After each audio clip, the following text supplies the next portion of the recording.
Λοιπόν, η κεντρική Ελλάδα θα απολαύσουν και διαστήματα μεγάλα ηλιοφάνεια.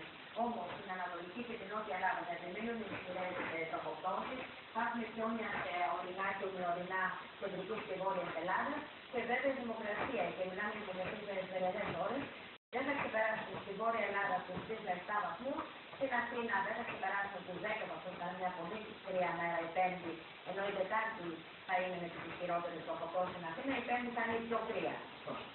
Και φαίνεται ότι βέβαια στην Πέμπτη σε πολλές περιοχές της Μακεδονίας και της Θράκης θα έχουμε ολικό παγετό, δηλαδή όλη την ημέρα θα μείνουμε κάτω από το 0. Ναι, κάτω για αρκετούς προδρόμους θα φύγει το ποδήλατο από την Πέμπτη. Ευχαριστώ πάρα πολύ για τις πληροφορίες.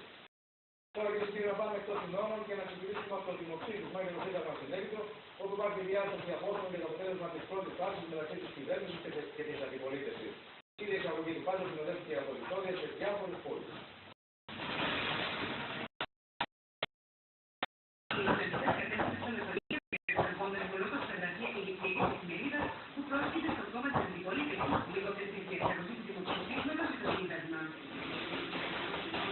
Σύμφωνα με την πρώτη καταμέτρηση, η πλειοψηφία τάχθηκε υπέρ του νέου συντάγματος.